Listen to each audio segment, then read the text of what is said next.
Hi, welcome back to my kitchen.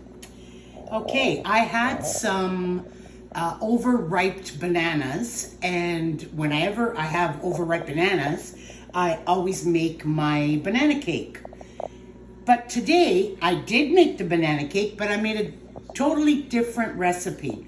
Normally, I make one that calls for regular white sugar, cinnamon. Today, I made one that calls for brown sugar, and I put walnuts. So I'll put I'll jot the recipe down in the caption, and you gotta try it, because let me tell you something, it smells delicious.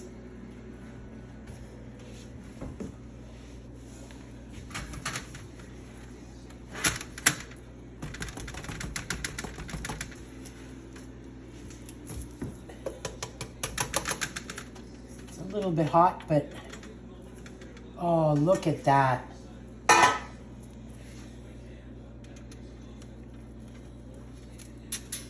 Look at that.